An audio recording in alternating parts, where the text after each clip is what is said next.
Tart Lemon Roulade. Now, I'm asking a bit more of my sponge cake here because I want to roll it into a heart shape and fill it with a Tart Lemon Mousse. I'm starting with 2 egg whites, and I'll add to that a pinch of salt, and just like with that first sponge cake, whip this to a medium peak. As I start beating the eggs, I'll add 2 tablespoons of regular granulated sugar. And that added sugar is part of the secret behind a more flexible jelly roll sponge cake. And that's what I need to coax it into that heart shape. A beautiful medium peak. I'll set these aside for a minute and then move over to the yolk mixture. I have 2 whole eggs plus a single egg yolk. And I'll add a 1/4 cup of sugar and then a little bit of lemon zest, just a teaspoon. There we go. By warming the eggs and the sugar together, you get a fuller volume from the whipped eggs, and the melted sugar adds the flexibility you need. So all I do is simply put my metal mixing bowl over a pot of barely simmering water, and you just have to whisk lightly. You can feel when you're whisking that all of a sudden the granular texture of the sugar disappears. Then you know it's melted. And there we go. And now I'll whip this to a beautiful full volume. Check this out. Light and airy and fluffy. Now, to sift 2/3 of a cup of cake and pastry flour. And now I can add the whipped egg whites that are nice and light, all in one addition, and fold them in, lifting from the bottom and folding upwards. Want to spread it out as level as possible. This is one of those times you get to just play with your food. Move it around a little. There we go. Gorgeous. I already have one that's been baking in the oven at 375 for 10 minutes.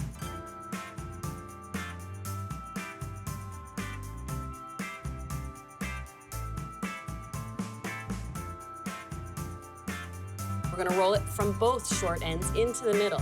That's gonna create the heart shape that I'll fill with the mousse. So I'll start with one end and then hold it in place while I then roll the other end. Just give it a little bend. There. So meeting in the middle. Then what I like to do is cool it upside down so that curve stays in place and doesn't unroll.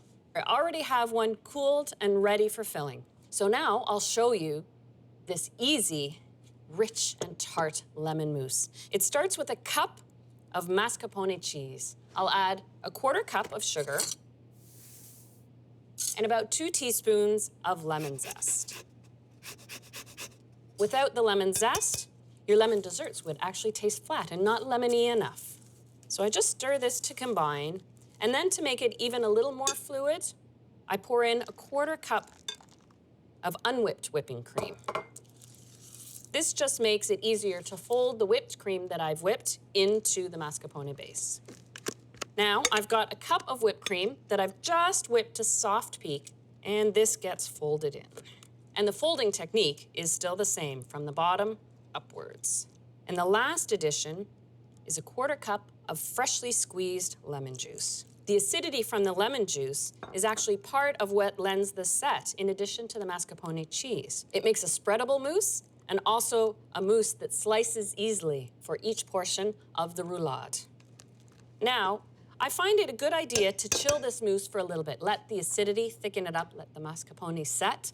It makes it easier to spread and fill. So I have a batch already done. So now, to reveal the jelly roll cake. But we'll just force it out a little bit. And actually, sometimes you'll find you run into the challenge of when you unroll your jelly roll cake, you might develop a small crack in the cake. But don't panic. The easy fix is to take a bit of your filling, whatever it is, spread it over the surface of the cake where the crack is, let it sit for 5 minutes. That will help soften the cake and bring it back together. Then when you fill the rest of the cake and roll it back up, the cake will sort of fuse together back to that place. No one will know the crack was there. And now I spread this fluffy, light, tart mousse over the cake. This, you have to be a little more delicate. and it's a lot more filling. And now, gently lift up and over the mousse, and up and over the mousse, like so. Then I like to tip it on its side, and you press down and create that little bottom point of the heart. So because I've loosened up the lemon mousse, I want to give it a chance to set again. Now this needs to go back in the fridge to chill for a couple of hours, and it should be stored refrigerated and served cold. Here is one already chilled and set. Final dusting of icing sugar, and it's ready to slice. Because of that flexible cake, we're able to create that beautiful outline of the heart, that creamy mousse in the center. A perfect dessert for any lemon fan.